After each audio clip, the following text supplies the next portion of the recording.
इस तरह की गंदगी को जितनी जल्दी ख़त्म हो उतना अच्छा है।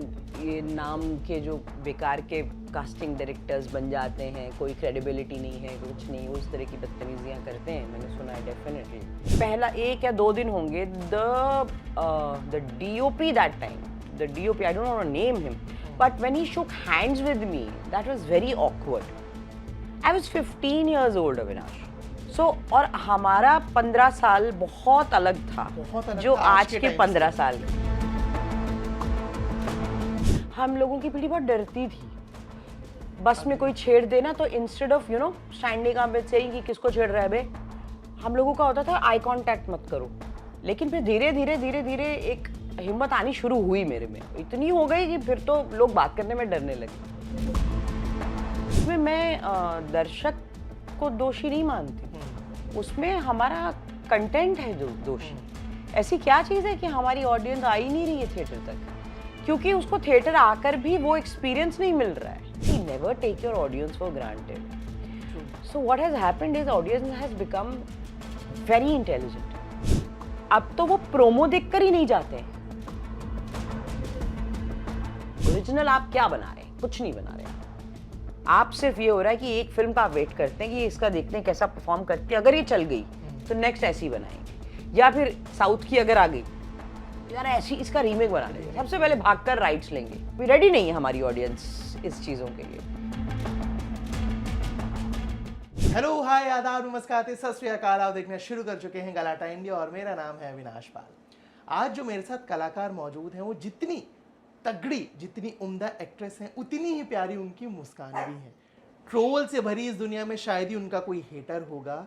इनकी मुस्कान पर हर किसी का दिल आ जाता है। ये 1, 2, 5 या 8, 10 साल से नहीं बल्कि 30 सालों से सिनेमाई दुनिया में अपना नाम बनाए रखी हैं, काम कर रही हैं। मेरे साथ मौजूद है very amazing Risha Kapoor. Thank you for such a beautiful introduction. You deserve this. अरे थैंक यू सो मच। क्या चल रहा है आजकल? मैं इन बिटवीन प्रोजेक्ट्स हूँ। अभी लव्यापा रिलीज हुई जी, फिर कौशल जी वर्सेस कौशल जी रिलीज हुई, फिर अब एक प्रोजेक्ट है जो जुलाई से स्टार्ट हो रहा है, और फिर एक अक्टूबर में लाइंड अप है, और एक बीच में ये 2 फिल्म्स हैं और एक बीच में वेब सीरीज। ठीक है, प्रोजेक्ट्स के बारे में बात करेंगे, लेकिन उससे पहले मैं बात करना चाहूँगा आपके नाम की।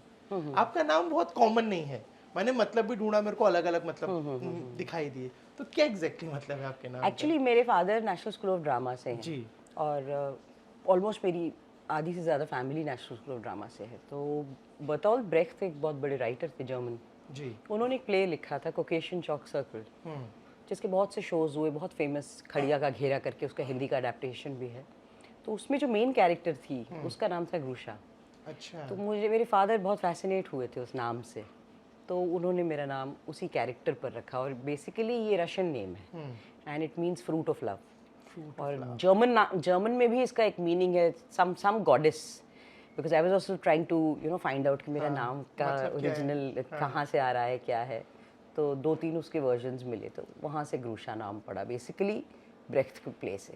ओके, आपने बताया जैसे फैमिली के जो तार हैं NSD से जुड़े रहे हैं, सिनेमा थिएटर से जुड़े रहे हैं, बचपन कैसा रहा? बचपन से ही क्लियर हो गया था कि नहीं मुझे भी अविनाश एक्टर ही बनना है? क्योंकि जितना मुझे पता है आप शायद टेनिस के उसमें नहीं, मुझे कोई एक्टर बनने का मुझे ना कभी शौक था जी, ना आज है ना तब था।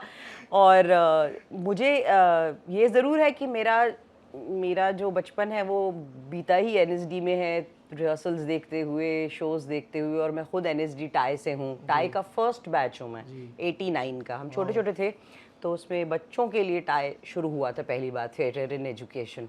बैरी जॉन हमारे टीचर थे, और हमारी वर्कशॉप्स होती थी, एवरी सैटरडे हमारी क्लासेस होती थी, एंड देन फिर रेगुलर बेसिस पे हो गई। और फिर ये टाई विंग इतना मतलब पॉपुलर हुआ और इतना लोगों का पॉजिटिव रिस्पांस था कि आज तक टाई चल रहा है। और बहुत से फिर बैचेस आए, लेकिन I am the first batch of tie, 89 to 93 I was there. तो बट हम छोटे थे तब, तो बच्चों के साथ थिएटर किया जाता था उसमें, तो हमने 3 प्रोडक्शंस भी किए थे। बाकी मैं अपने फादर के प्रोडक्शंस देखती रहती थी, उनके साथ मैंने काम भी किया है उनके प्लेज़ में, और ऑब्वियसली उनके जितने भी प्लेज़ हैं वो देखे ही हैं, इतने बड़े बड़े कलाकारों को रिहर्स कौन कौन था? करते क्योंकि जब एनएसडी सुनते हैं मेरे दिमाग में नसीर साहब, हाँ। और नए उसमें नवाजुद्दीन, मतलब बहुत सारे नाम आ जाते हैं। मैं आपने किन-किन को नहीं, देखा? नसीर साहब मेरे फादर से सीनियर थे जी। वो सीनियर थे, पुरी साहब मेरे फादर से सीनियर थे, और मैंने जिनको सामने देखा है वो ज़्यादातर रोहिताश्व गौड़ हो गए, अनूप सोनी हो गए, आहा। आदिल हुसैन, हाँ। राजेश तैलंग, हाँ। और नवनीत निशान, हाँ। और तो मैंने इन लोगों के परफॉर्मेंसेस देखे, क्योंकि थर्ड ईयर में थे जब, तो मेरे फादर ने किया इनके साथ में, फिर जब रेपेट्री में थे तो सौरभ शुक्ला और विजय शुक्ला, हाँ। ये सारे जो है, और जब FTII में मेरे फादर ने प्ले किया तो वहाँ पर अपना ये जयदीप अहलावत, इनका देखा मैंने, फिर विजय वर्मा का और राजकुमार राव, ये बैचमेट्स थे ये लोग वहाँ, तो इनका प्रोडक्शन देखा मैंने तो बहुत। और उससे बात पहले उत्तरा आंटी, सीमा विश्वास, और बहुत अच्छे अच्छे एक्टर्स को देखा है मैंने लाइव सामने। आपने जिन जिन के नाम लिए, उन नामों से एक चीज़ ये साफ होगी कि बहुत बार ना ऑडियंस ये तय कर लेती कि ये तो तुरंत में ही बड़ा हो गया, बट उसके पीछे कितनी बड़ी जर्नी है, Right. कितनी मेहनत है। आपको कब लगा कि अब मेरे को एक्टिंग में जाना है? नहीं, मुझे कभी नहीं लगा मेरे को एक्टिंग में जाना तो है। मेरे आप तो साथ तो फिर टेनिस प्लेयर इत्तेफाक बनने हुआ वाले ना। थे। हाँ। मुझे तो नहीं बनना, तो मुझे लॉयर था, उससे पहले मुझे टेनिस प्लेयर बनना था, Okay. लेकिन पढ़ाई के लिए मुझे ये जरूर था कि मैं लॉ करूंगी और ठीक है। लॉयर बनूंगी। जी। वो इत्तेफाक ऐसा हुआ कि प्री बोर्ड्स की छुट्टियां चल रही थी, और यहाँ पर राजा बुंदेला दिल्ली आए हुए थे, और वो मेरे पापा को बहुत करीबी दोस्तों में से एक हैं, तो वो आए, तो उनको ये ज़रूर पता था कि मैं टाई से जुड़ी हुई हूँ और थिएटर वगैरह करती हूँ, और लेकिन बिल्कुल एमेच्योर बच्चों के उस लेवल पे। और तो तब उन्होंने कहा कि तारा में ना वो बेटी ढूंढ रहे हैं, और मुझे ऐसा लगता है बग्गू, मतलब मेरे घर का नाम है, ये बिल्कुल परफेक्ट है। तो वो यहाँ आए, उन्होंने रमन जी के साथ फोटोग्राफ्स वगैरह शेयर की, और उसके बाद रमन जी ने मुझे फ़ोन किया, बेटा आप आ सकते हो? मैंने कहा छुट्टियाँ आए, हफ्ते भर का काम होगा मुश्किल से, और तारा उन दिनों बहुत फेमस हिट शो था। तो मैंने कहा चलो यार हम भी कर लेते हैं। दैट्स इट, मतलब जो एक 15 साल के बच्चे का एक एक्साइटमेंट होता है वो। तो मैं और मेरी मदर आए, हमें लगा हफ्ते भर की शूट होगी, उसके बाद वापस चले जाएंगे। ये नहीं पता था कि फिर यहीं रह जाएंगे, लाइफ ही चेंज हो जाएगी पूरी। सोचा ही नहीं था, मैं तो प्रिपेयर्ड भी नहीं थी कुछ भी। It was like just jump, I didn't know how to swim, I started learning later. कैसा था जब तारा के सेट पे पहुंचे पहले दिन, जब किसी ने ऑफिशियली बोला कि लाइट्स कैमरा एक्शन, वो एक्सपीरियंस कैसा था? वो मेरे लिए पहली बार नहीं था, क्योंकि दिल्ली में मैं अपने फादर के साथ में और दूसरे भी कई प्रोजेक्ट्स कर चुकी थी। Okay. सुधीर मिश्रा के ब्रदर थे सुधांशु मिश्रा, जो अब इस दुनिया में नहीं है। उन्होंने एक टेलीफिल्म बनाई थी, नाम भूल गई मैं, इसमें मेरा मेन कैरेक्टर था, बच्ची थी मैं बट मेन कैरेक्टर था, और उसकी मैंने शूट की हुई थी। फिर मैंने एक घीसी बाई का सपना एक टेलीफिल्म थी, उसमें मैं बाल वधू बनी थी। रघुबीर मामा मेरे, रघुबीर यादव मेरे हस्बैंड बने थे उसमें, मैं छोटी सी थी, तो वो किया था उसको। आई थिंक श्वेतापा जी ने लिखा था, इरफान की जो वाइफ हैं वो।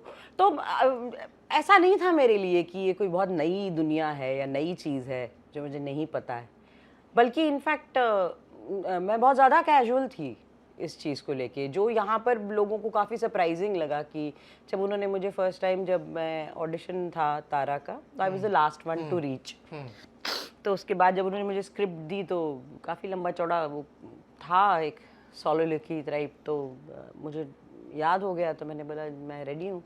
बोले इतनी जल्दी रेडी? मैंने कहा नहीं, याद हो गया और वो किया मैंने, और बस उसके बाद ये बात है 20 फरवरी की, और फिर 21 फरवरी से शो शुरू चेंज हो गया। हाँ, शो तो चल ही रहा था। हाँ। मतलब मेरा काम शुरू हो गया।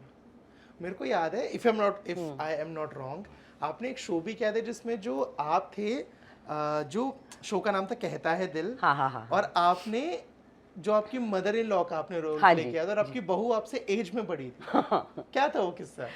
किस्सा कुछ नहीं, वो बहुत अच्छा एक शो था, कहता है दिल। वीकली शोज आते थे स्टार पे 1-1 घंटे के तब, तो उसमें ट्यूसडे को 1 घंटे का उसका स्लॉट था। तो उसमें मेरा एक कैरेक्टर इंट्रोड्यूस हुआ था, मनोज जोशी जी जो उसमें मेयर का कैरेक्टर कर रहे थे, उसकी वाइफ का। और ज़्यादा लंबा कैरेक्टर नहीं था, मतलब आएगा और ख़त्म, मतलब हमें कुछ भी नहीं पता होता टीवी की दुनिया में कितना चलना है क्या नहीं है। लेकिन वो आया वो कैरेक्टर और ललिता देवी इतना पसंद किया लोगों ने कि फिर सारी कहानी हम लोगों की तरफ शिफ्ट हो गई। तो जो बहू मेरी जो बनी उसमें फाइनली, जो बेटा था वो मेरी उम्र का था और जो मेरी बहू थी मुझसे 1 साल बड़ी है, तो it's a very good friend of mine Pallavi, तो वो 1 साल बड़ी है। तो बट आई थिंक वो थिएटर के बैकग्राउंड की वजह से मुझे कभी ये सब चीज़ें बॉदर नहीं करती हैं कि मेरी एज तो नहीं दिख रही या मेरी इस तरह की वैनिटी नहीं रहती है थिएटर के एक्सपीरियंस्ड लोगों को। तो मुझे कभी बॉदर नहीं की इस चीज़ ने। मुझे एक चीज़ आपसे समझनी है, 30 साल इंडस्ट्री में करीब करीब, आज जब मैं बहुत सारे वेटरन से बात करता हूँ बोलते हैं अविनाश जो पहले मज़ा था काम में ना वो कम हो गया है। Do you feel the same? और नहीं, मुझे तो और मज़ा आ रहा है। मैं तो I M enjoying this phase because इतना क्या बोलते हैं डिसिप्लिन्ड हो गया है सब कुछ। I am talking about films and web basically, जिसमें आपके हाथ में स्क्रिप्ट है, आपके पास बाउंड स्क्रिप्ट है, you know what you are doing, आप पढ़ के अपना ग्राफ बना सकते हैं एज एन एक्टर। पहले तो इस तरह का था नहीं माहौल। पहले तो ये होता था कई बार सीन सेट पर लिख कर आ रहे हैं, और उससे पहले मेरा टेलीविज़न का ही 25 साल का एक्सपीरियंस था। तो टेलीविज़न में तो यही नहीं पता होता था, शेड्यूलर को नहीं पता होता था कि कल के स्क्रीन प्ले में मैं होंगी कि नहीं होंगी, ये ज़रूरत होगी कि नहीं होगी, डेट्स रिलीज़ नहीं कर सकते। मतलब टेलीविज़न की आज भी वही स्थिति है। बस ये है कि कॉमरेडरी थोड़ी ज़्यादा थी शायद, वो क्योंकि वैनिटीज़ नहीं हुआ करती थी, तो सब बैठ के साथ में खाना और ये सब वो एक शायद एक चीज़ मिसिंग है अब। थोड़ा सा सब अपने अपने सेग्रीगेट हो गए, आइसोलेट हो गए। बट अदरवाइज आई फील कि I am not here to make friends, तो इट्स ओके। मतलब 2-3 मेरे जो अच्छे जानने वाले हैं बस वो होते हैं, तो it's fine, it's absolutely fine. I enjoy more now because मुझे ऐसा लगता है बहुत डिसिप्लिन्ड है और बहुत ऑर्गेनाइज्ड है। And I see so many women in the field now, जो पहले नहीं था। पहले मुश्किल से एक, आप ये समझिए कि एक कॉस्ट्यूम वाली या फिर एक हेयर ड्रेसर, इसके अलावा बहुत मुश्किल से कोई और डिपार्टमेंट में लड़कियां थीं।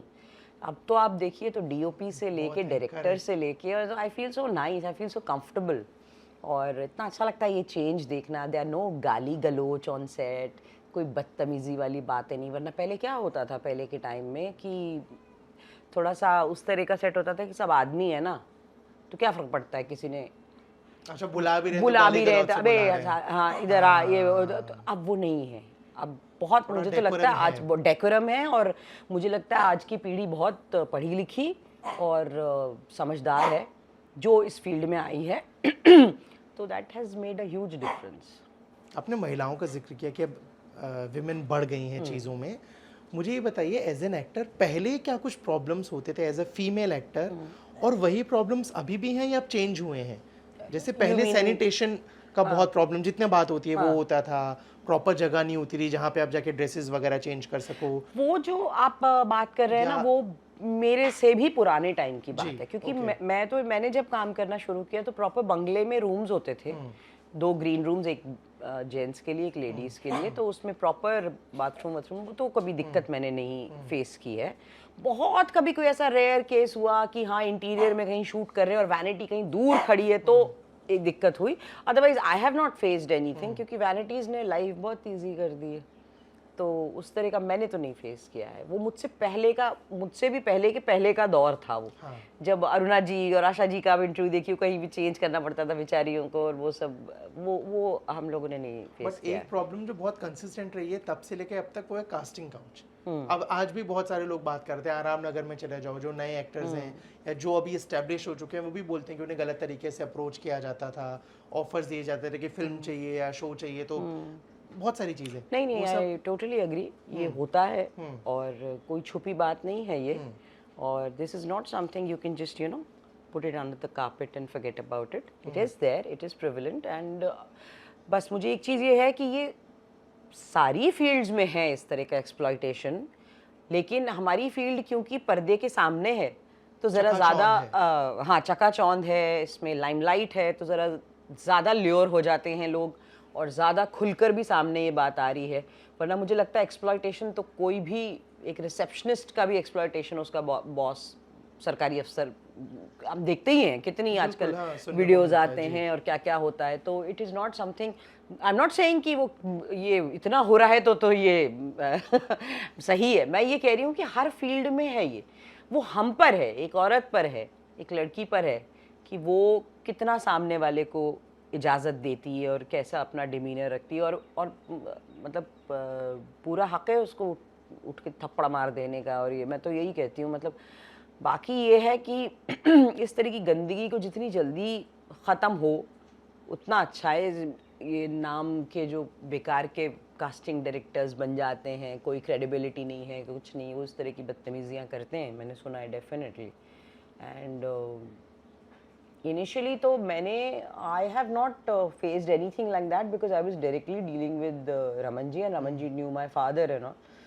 बट आई स्टिल रिमेंबर जब सेट पर मैं शूट कर रही थी, तो जब मैं पहला 1 या 2 दिन होंगे, the DOP that time, the DOP, I don't want to name him, but when he shook hands with me, that was very awkward.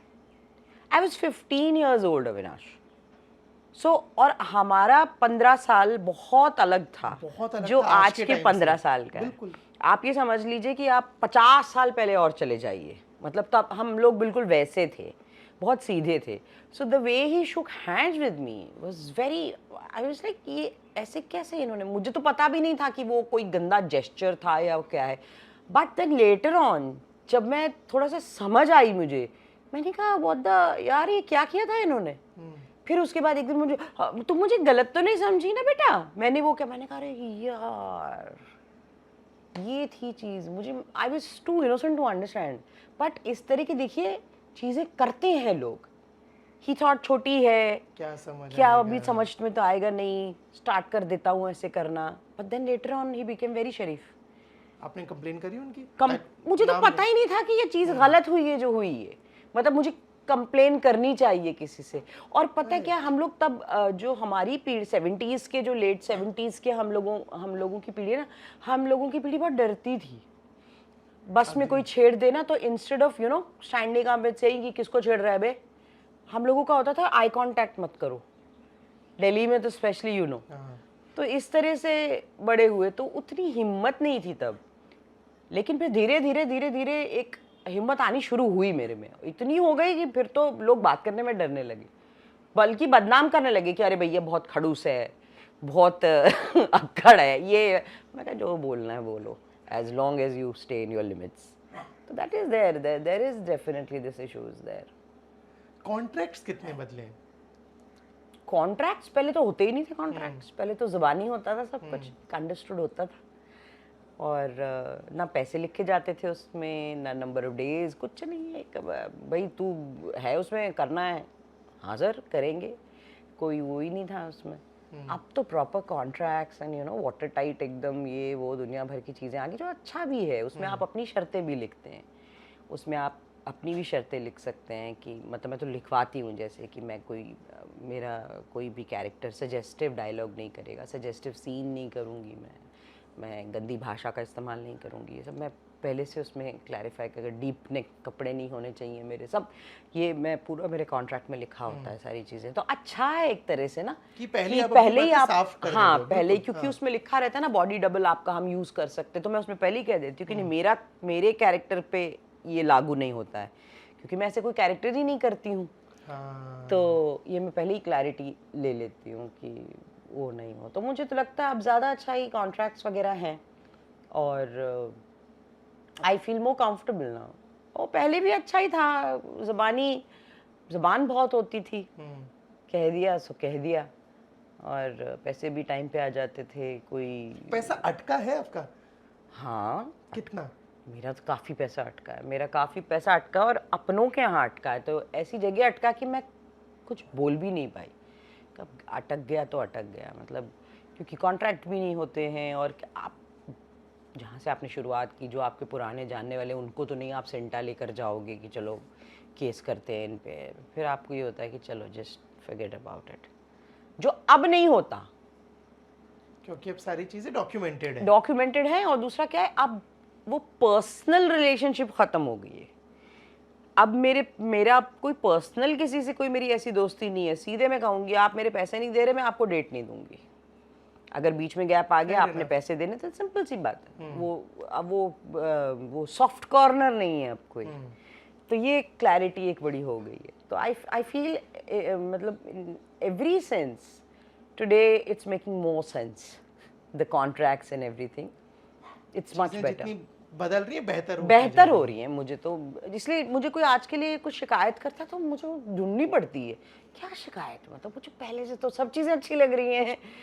Technology change हो गई है, लोग इतने समझदार आ रहे हैं जो इस फील्ड में आ रहे हैं, पढ़े लिखे आ रहे हैं, अपनी प्रेपरेशन से आ रहे हैं, तो मुझे होता क्या मतलब तकलीफ़ क्यों हो रही है आज के, शायद उन लोगों को हो रही है जो समय के साथ अपने आप को बदल नहीं पा रहे हैं, ढाल नहीं पा रहे हैं, तो वो शायद कहीं ना कहीं अपने आप को मिसप्लेस्ड या अनफिट तो नहीं, मिसफिट सॉरी फील कर रहे हैं कि ये मेरा जोन नहीं है। Probably that is one of the reasons. और जो जनरेशन शिफ्ट होता है उसके हिसाब से चीज़ें बदलती हैं। जैसे सलमान खान के साथ काम किया, कट्टू शाहिद कपूर के साथ काम किया, कट्टू जुनैद खुशी के साथ काम किया, तो ये जो जनरेशन चेंज हो रहा है एक्टर्स का, इसके हिसाब से सेट का प्रोसेस या आपका वर्किंग प्रोसेस या उन लोगों का रिएक्शन कुछ बदलता है? बहुत बदल गया टाइम। पहले एक्टर्स लेट आते थे, अब जुनैद हो या इब्राहिम हो, ये हमसे पहले पहुंचे होते हैं सेट पे विद देयर लाइंस, एंड वो भी लाइंस रिहर्सल्स अपने वर्कशॉप्स करके इतने डेडिकेटेड, जो कि पहले नहीं था। पहले होता था अरे हीरो सेट पर आ गया, चलो चलो चलो सर कुछ भी लाइन बना लो, ये वैसे तो ये सीन है, थोड़ा सा कुछ आप ऐड कर देना, है ना। तो अब ऐसा नहीं है, अब तो ये है कि everyone is so prepared, everyone is so dedicated, और अब कंपटीशन भी बहुत हो गया है ना।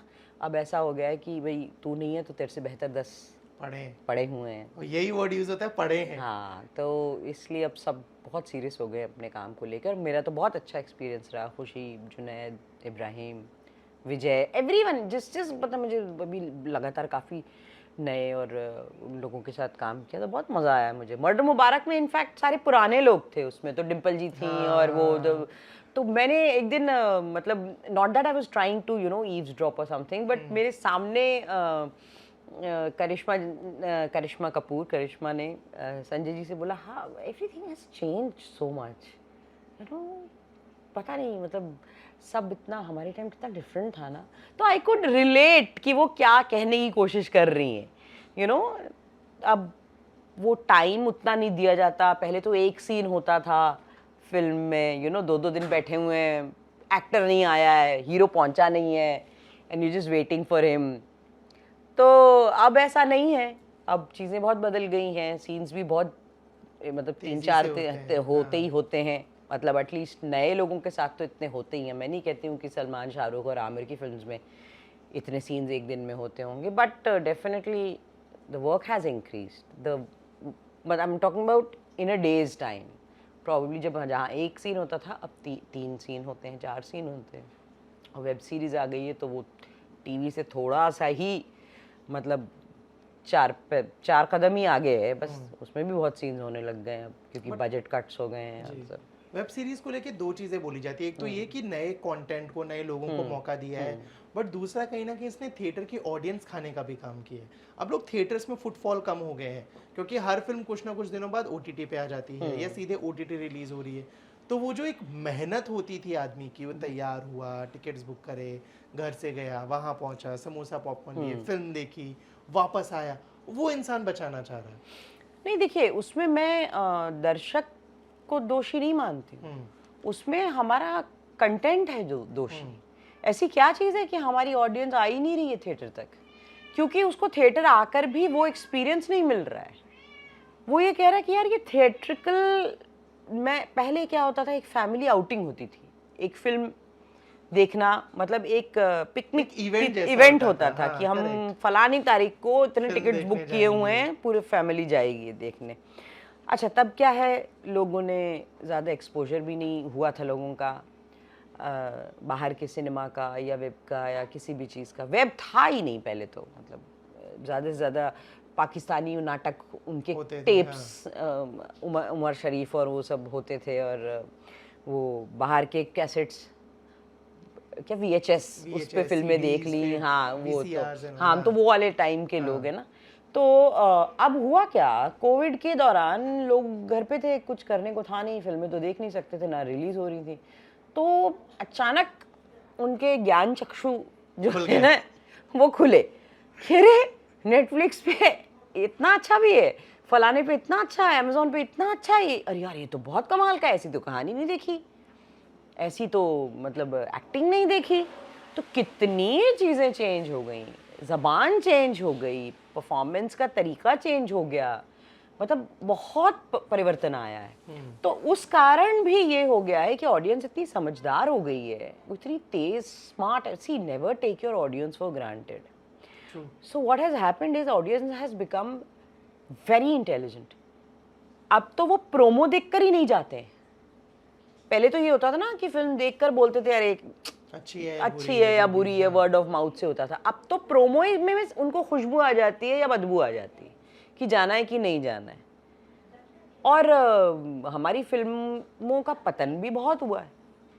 पहले इतने अच्छे सब्जेक्ट्स बनते थे, डिफरेंट सब्जेक्ट्स बनते थे, कोई ना कोई कहानी। अच्छा आप ये नोटिस करना, पहले हर जॉनर की फिल्म बनती थी, एक एक्शन भी बनती थी, एक वो जितेंद्र और मिथुन की फैमिली वाली स्वर्ग से सुंदर, और गोविंदा की कॉमेडी भी बन रही है, और उधर सुनील शेट्टी की वो भी आ रही है, संजय दत्त की एक्शन मूवी भी आ रही है, बड़ी वैरायटीज ही थी। अब तो मुझे लगता है वैरायटी भी नहीं रही। अब जो चल गया बॉक्स ऑफिस वो ढर्रा पकड़ लिया। अब ये होता है वैसी बना दो। हाँ। ये चल गई ना, अभी दूसरा ऐसे ही सोचो, अरे वो इसलिए चली क्योंकि इसके जैसी कोई नहीं थी, इसको नहीं समझते हैं लोग। ये इसलिए चली क्योंकि इसका पहले कोई एग्जाम्पल नहीं था, तो लोगों को कुछ नया लगा, तो लोगों ने उसको चला दी। अब आप कह रहे हो ऐसी बना दो, लोग कहेंगे जब वो देख चुके तो हम रिपीट क्यों देंगे। ये समझना बहुत ज़रूरी है, और उसके लिए ये जानना बहुत ज़रूरी है कि जो कैरेक्टर्स हैं, जो किरदार हैं, वो आपको हिंदुस्तान के छोटे शहरों में मिलेंगे, महानगरों में नहीं मिलेंगे। आपको कहानियाँ छोटे शहरों से मिलेंगी। आप पंचायत जैसे शोज देखिए ना, वो कहानियाँ जो हैं कि कैसे उसको गुल्लक ये देखिए आप, और ये मेट्रो की ऑडियंसेस ने लाइक किए हैं शोज। ये नहीं, मैं आपके लिए ये नहीं कह रही हूँ कि डीडी वाले शोज हैं ये, और डीडी की ऑडियंस है। ये वो लोग हैं जिन्होंने मेट्रो में रहते हुए इनको लाइक किया, क्योंकि कहीं ना कहीं उन्होंने बड़ा रिलेट किया और बहुत नयापन लगा उनको। कुछों के लिए ये था कि रिलेटेबल है, कुछ के लिए था अरे यार ये भी होता है, ऐसा भी होता है, ऐसा ये भी है। तो कितनी इंटरेस्टिंग चीज़ें देखने को मिली। और अगर हम वही बैंड्रा के पिन कोड को लेकर ही बनाते रहेंगे तो फिर नहीं जमेगी ना बात। थोड़ा तो अलग कुछ बनाना पड़ेगा, सोचना पड़ेगा। राइटर्स पे हमारे यहाँ कोई तवज्जो नहीं देता, उनको वो क्या बोलते हैं ना, उनको वक्त दिया जाता है ना, उनको उस तरह की फीस दी जाती है। राइटर्स को तो बिल्कुल ऐसा समझा जाता है इनकी ज़रूरत क्यों है। जितना हमारे यहाँ स्टार का सिस्टम है, स्टार का ऑन्टोराज होगा और सब होगा, राइटर तो बेचारा रोता रहता है, उसको तो वक्त पे पैसे भी नहीं मिलते, उसके लास्ट में तो अक्सर उसके पैसे खा भी लिए जाते हैं। तो this is not only because my father is a writer, but मैं लेखकों की बहुत इज्जत करती हूँ, क्योंकि वो आपको एक खाली ज़मीन पर फाउंडेशन बना कर देते हैं।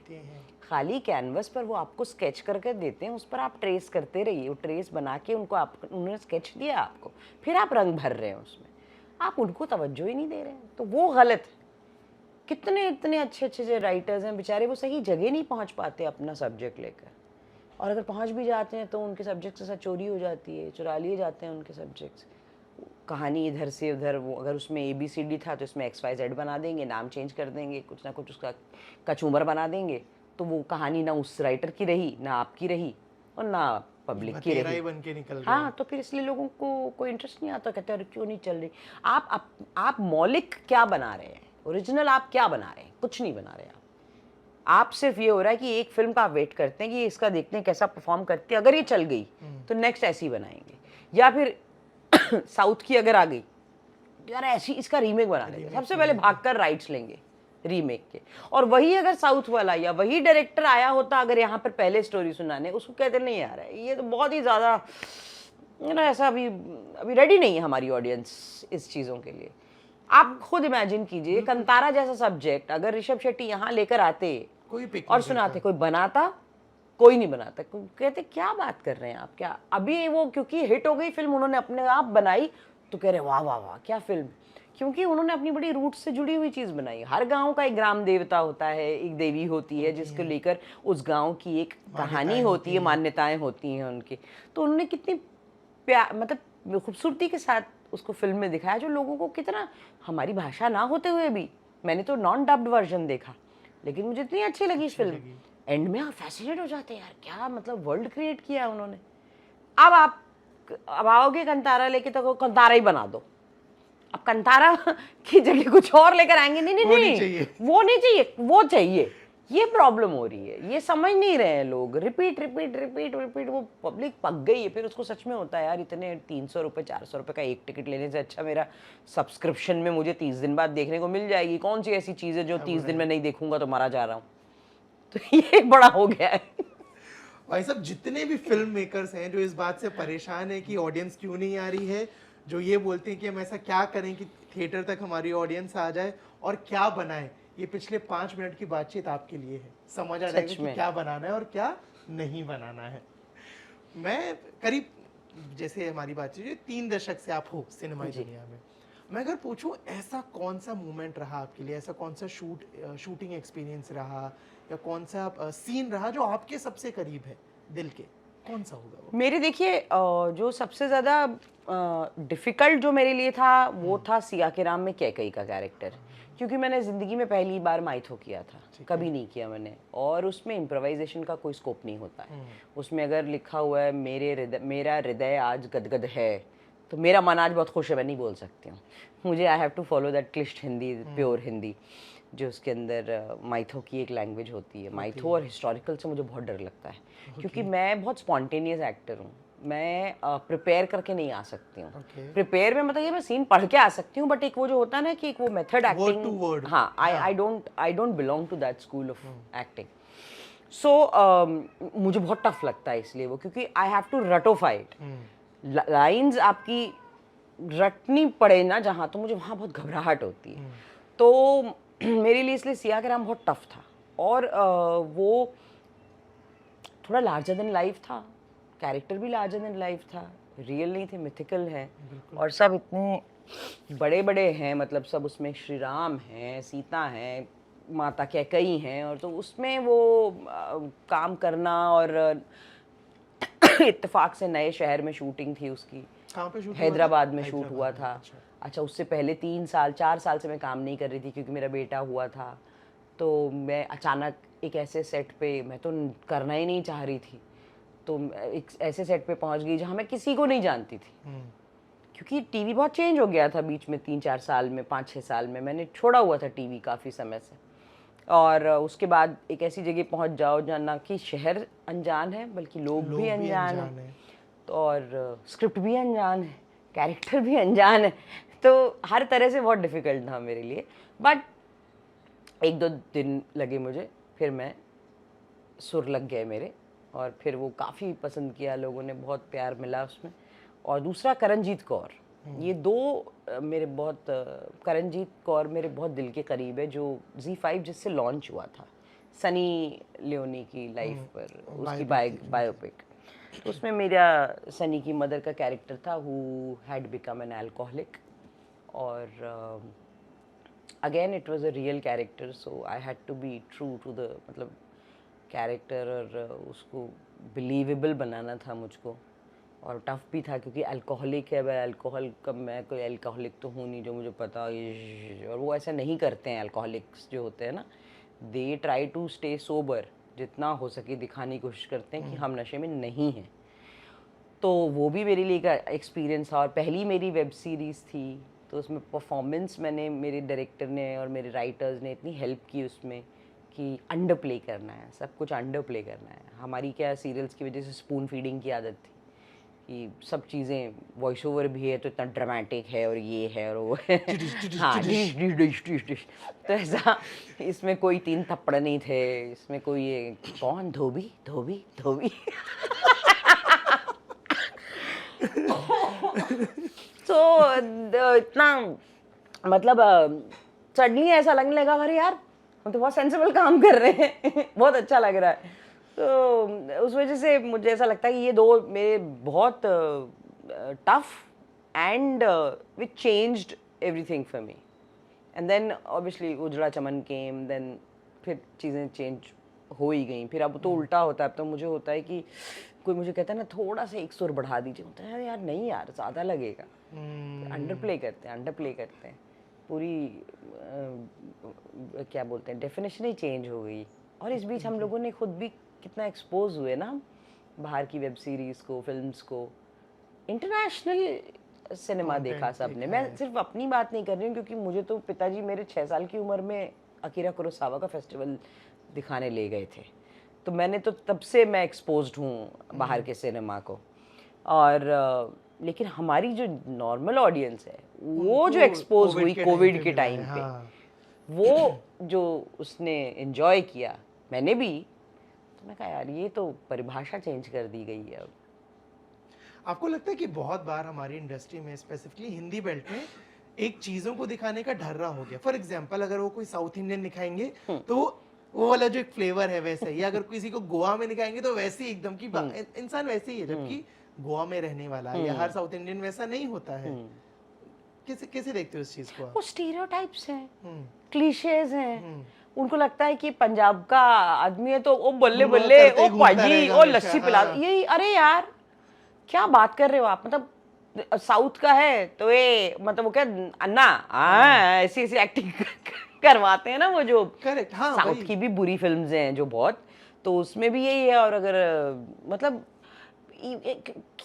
दिमाग ब्लॉक करके रखा हुआ है कि बस नहीं ये पंजाबी है तो पुत्र है ना, पुत्र बुलवा दो, पंजाबी हो गया.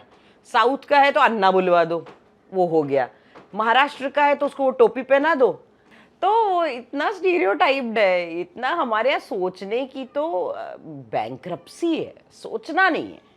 लाइन बोली है. हाँ बिल्कुल. मतलब सोचिए थोड़ा सा बाहर, अपने दायरे से बाहर निकलिए, सोचिए, मिलिए लोगों से, बाहर का सिनेमा देखिए, पढ़िए. एक तो पढ़ता नहीं है कोई, पढ़ते नहीं है. मैंने 6ठी कक्षा में मतलब मैंने हैवदन और क्या बोलते हैं अपना, मैं कितने आपको मोहन राकेश से लेके बादल सरकार से लेके मैंने कितने नाटक पढ़ डाले थे जो बाद में मैंने फिर पढ़े क्योंकि तब उतने समझ नहीं आए थे लेकिन अच्छे लगे थे.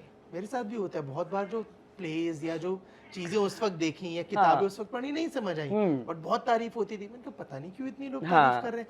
अब जब पढ़ो तब लगता है अरे बाप रे क्या लिख दिया भाई. बिल्कुल बिल्कुल. आप जो राग दरबारी पढ़ लीजिए, चाहे चेखव पढ़ लीजिए, ऐसी ऐसी कहानियां हैं हमारे यहाँ पढ़ते ही नहीं, तो उन्हें पता ही नहीं है कि कैसे कैसे रिलेशनशिप्स हो सकते हैं, कैसी कैसी कहानियाँ हो सकती हैं, कितनी खूबसूरती से कहानी को कहा जा सकता है. तो प्रॉब्लम वही है. और जो पढ़ के आ रहे हैं बेचारे राइटर्स, उनकी तरफ कोई तवज्जो नहीं है. तो वो उसी रट में आप फंसे हुए हैं और आप सोच रहे क्यों नहीं निकल पा रहे हैं. लगता है सोशल मीडिया ने भी दिमाग खराब कर दिया. एक तो टाइम स्पैन, और दूसरा वो ADHD हो गया है सबको. अटेंशन स्पैन तो नाम की चीज ही नहीं है. चलती हुई फिल्म में मैंने लोगों को देखा मोबाइल पे लगे. मैंने कहा यार तुम फिर आए क्यों हो थिएटर में आप आए क्यों हैं. तो या तो मतलब वो अब इसका ये भी हो सकता है कि भाई फिल्म ऐसी होनी चाहिए कि हम अपना फोन न छुएं, बट ऐसा नहीं है. मुझे लगता है फोन की इतनी बुरी आदत पड़ चुकी है इन सबको कि वो स्क्रॉल करना ही है उनको. बीच में पढ़ने से तो कब के लोग उठ चुके हैं. मुझे लगता है किताबें खास बिकती भी नहीं होंगी अब तो. और बतौर एक्टर आप कैसे देखते हो सोशल मीडिया को? लगता है प्रेशर है कि लगता है चलो एक नहीं प्रेशर तो नहीं. मेरा तो जबरदस्ती अकाउंट बनवाया था स्टार प्लस वालों ने, क्योंकि मुझे तो आता भी नहीं है चलाना, ऑनेस्टली बोलूं तो. अब जाकर मैंने सीखा. बहुत खूबसूरत लगता है, बहुत ऑर्गेनिक है. हाँ मेरा कुछ, बल्कि मुझे सब में कहती है आप ड्रॉ डाला कीजिए, और मैं कहती हूँ मैं यही बड़ी मुश्किल से याद आता है. अच्छा चलो डाल देते. तो एज यू सेड ऑर्गेनिक है, क्योंकि whatever the day I feel कि अच्छा ये अच्छी कुछ चीज़ है I should share, तो then I share. So I don't have any pressure, nothing. और उससे पहले Facebook पे मैं बहुत एक्टिव थी, because Facebook पे क्या था, थोड़ा सा इंटरेक्शन होता है और ज़्यादातर आपके अपने जानने वाले या म्यूचुअल फ्रेंड्स की वजह से एक तरह की सोच रखने वाले लोग आपको मिलते हैं. बट इंस्टाग्राम जो है वो सागर है, इसमें आपको नहीं पता कौन कहाँ कितनी स्पीशीज़ हैं. But as you said initially कि मतलब टचवुड भगवान की कृपा है कि I don't know because of my work या क्या, मुझे कभी ट्रोल नहीं किया, मुझे कभी हेट नहीं मिली। मुझे हमेशा बोलते हैं आपका काम बहुत अच्छा लगता है, आप और इनफैक्ट जब मैंने वो किया था हाफ लव हाफ अरेंज में, उसमें एक मेरा एक वायरल हुआ था एक उसमें डायलॉग ओसीडी को लेकर, तो मैंने भी नहीं सोचा था कि मतलब इतना वो वायरल हो जाएगा। तो लेकिन मुझे कभी किसी ने ये नहीं बोला कि आपने मतलब ऐसा क्या किया, क्योंकि वो शायद करा मैंने इतनी वो उसको इनोसेंस के साथ में था कि वो निकल गई, वो जो मीम थी या वो जो भी रील थी। तो मतलब मुझे प्यार ही मिला है सबका ईश्वर की दया से। ये बहुत बड़ी ब्लेसिंग है। हाँ सच में बिल्कुल। जैसे मैंने बोला ट्रोल्स की इस दुनिया में 0 हेटर्स होना इज अ ब्लेसिंग। हाँ टच वुड। स्पीशीज का जिक्र हुआ, वो देख रहे हो आजकल जो पेपराजीज पे जो आती है ना लड़कियां, ऐसे पैप्स के सामने आ रही हैं, ऑलमोस्ट बदन दिख रहा है बट फॉलोअर्स के लिए भूख है। पता नहीं मैं क्या बोलूं, मुझे तो समझ में नहीं आता है, मतलब वेरी शॉर्टकट टू फेम। हाँ ऑब्वियसली, मतलब कुछ भी करके 2 मिनट की एक फेम मिल जाए हमको, सबका एक वो हो गया। उसके लिए ना हमारा थोड़ा सा समाज भी जिम्मेदार है, मुझे ऐसा लगता है। जब आप बिग बॉस जैसे शोज बनाते हो, आप उस तरह के ना जो भी स्पिट्सविला और ये सब क्या है, मुझे पता नहीं है ये शोज। मैं जब मेरे क्लब जाती हूँ जिम में, तो वहाँ पे ऊपर लगा होता है, तो मैं उनको पूछती हूँ कि तुम लोग कुछ और नहीं देखते हो, यही चलता रहता है जब भी। तो बहरहाल, तो उसकी वजह से भी मुझे लगता है लोगों को ये हो गया है कि फेमस होना है 2 मिनट के लिए, तो उसके लिए कुछ भी कर लो। मतलब आप क्या बोलूँ मैं कुछ समझ में नहीं आता। अभी मैं लड़कियों का कपड़े पहनना या छोटा या वो जो, तो खैर उनकी मर्जी है, लेकिन मुझे लगता नहीं कि ये चीज़ बहुत ज़्यादा आपको आगे लेकर जा सकती है। मुझे लगता है आपका टैलेंट है जिसकी वजह से आप सस्टेन कर सकते हैं। आप शरीर तो ढल जाएगा एक दिन, टैलेंट नहीं ढलता। टैलेंट ऐसी चीज़ है जो आपके साथ उम्र के साथ बढ़ता है, आप में परिपक्वता आती है, निखरता है वो। और शरीर तो वही मैंने कहा ना, क्षय हो रहा है, तो उस पर ना डिपेंड करें। खैर, मुझे ना आपका फैन मूवमेंट जानना है कि होता है ना, बहुत बार फैंस मिलते हैं, कोई बहुत क्यूट से रहते हैं, बहुत बार कोई क्रेजी हो जाता है, कुछ अनएक्सपेक्टेडली चीजें हो जाती हैं। कैसे क्या आपके फैंस मेमोरीज कैसी हैं? मेरी फैन मेमोरीज बहुत अच्छी हैं। क्योंकि ज़्यादातर टीवी के दौरान मुझे औरतें बहुत प्रेम देती थी, और हमेशा उनका ये रहता था कि क्योंकि मैं नेगेटिव कैरेक्टर्स करती थी, तो वो इनको इतने अच्छे लगते थे, कहते थे हमें इतना गुस्सा आता है आप पर। जब तारा की भी बेटी बनी थी मैं, देवयानी, तो कहने तब भी, और कहता है दिल में भी, कहते इतना गुस्सा आता है आप पे, लेकिन आपके बिना मज़ा भी नहीं आता, हम वेट करते हैं आप कब आएगी और अब आज ये क्या करेगी वैसे। और जब से ये फिल्म जो अब सीरीज़ का शुरू हुआ है, तो अभी क्या हुआ है लगातार मुझे मैंने खुद भी डिस्कवर किया, और मुझे काम भी वैसा मिल रहा है, कॉमेडी लगातार मिल रहा है मुझे। और जो मैंने पहले सीरियस पूरी लाइफ करती रही, अब मुझे कॉमेडी मिल रहा है, तो कॉमेडी में मुझे खुद भी बड़ा मज़ा आ रहा है। तो जो मुझे फैंस भी मिलते हैं या जो प्रशंसक हैं, तो वो कहते हैं कि आपकी कॉमेडी टाइमिंग जो है वो इतनी ज़बरदस्त है कि हमें मज़ा आ जाता है। तो बहुत अच्छा लगता है मुझे सुन के कि मुझे उन्होंने नेगेटिव में भी एक्सेप्ट किया और अब कॉमेडी में भी पसंद कर रहे हैं, तो मुझे बहुत अच्छा लगता है। कितना मुश्किल है पर्सनल और प्रोफेशनल लाइफ का बैलेंस बनाए रखना। मदर हो, वर्किंग हो, फैमिली है, मुश्किल है बहुत है, और इसीलिए आपको अपने जीवन साथी का बहुत बड़ा साथ होता है इसमें, उनका बहुत बड़ा हाथ होता है। मेरे हस्बैंड का अगर सपोर्ट ना हो, तो आप सोचिए मैं कैसे बच्चा और घर छोड़ के चली जाऊँ। आई एम नॉट सेइंग कि मैं उस जनरेशन को बिलोंग करती हूँ, लेकिन फिर भी एक खराश तो होने लगती है ना, अगर हस्बैंड मुँह ही बनाकर बैठा रहे कि भाई तुम तो ध्यान ही नहीं देती हो घर पे, और एक तरफ एक हस्बैंड कहे कि यार मैं भी तो बाहर जाता हूँ काम से, तू जा अपना, बिल्कुल forget about anything, don't worry. तो कितना कॉन्फिडेंस आ जाता है कि आपका परिवार भी है और आपका करियर भी है, तो उसका बैलेंस। और एक जो खुशी होती है, आपको खुशी बांटने के लिए भी तो अपने चाहिए ना, नहीं चाहिए, किससे खुशी बांटेंगे आप? तो जब आपके पास अपने ही नहीं है, आप काम बड़ा अच्छा कर रहे हो, पैसा बड़ा कमा रहे हो, आपका कोई अपना है ही नहीं उसके साथ एंजॉय करने के लिए, तो फिर क्या फ़ायदा। तो मेरे लिए तो सबसे पहले मेरा परिवार है, उसके बाद बाकी की चीज़ें। तो मेरे हस्बैंड की वजह से मुझे इतना सपोर्ट, मेरा बेटा मुझे इतना सपोर्ट करता है। मम्मा, वो उनको बड़ा शौक लगता है जब मैं उनके स्कूल जाती हूँ, बाकी पेरेंट्स पहचान जाते हैं तो उन्हें बड़ा प्राउड फील होता है। My mama is a celebrity. I am not a celebrity, I am an actor. Mama but समझा कीजिए ना, यू आर अ सेलिब्रिटी। नहीं, I am not a celebrity, I am an actor, I will always remain an actor only. मुझे कई बार वो उस पर भी लिख देते हैं आप सेलिब्रिटी होकर बहुत हम्बल हैं। मैंने कहा मैं देखिए, मैं सेलिब्रिटी क्या होता है जिसको आप सेलिब्रेट कर रहे हैं। सेलिब्रेशन थोड़ा ही होता है, कुछ वक्त का होता है, उसके बाद ख़त्म हो जाता है। मैं सेलिब्रिटी नहीं हूँ। सेलिब्रिटी तो कोई भी हो सकता है। एक किसी का खून करके जो वो अभी दिल्ली का कांड नहीं हुआ था, वो लड़की के टुकड़े कर दिए थे, वो भी सेलिब्रिटी हो गया था 4 दिन के लिए। तो ऐसा नहीं, आप अपने काम की वजह से जाने जाएं, that is what is important. तो I am an actor, I am not a celebrity. Correct. जब भी आप कोई कैरेक्टर प्ले करते हो, पर्सनल लाइफ के एक्सपीरियंस काम आते हैं? हाँ, आते हैं।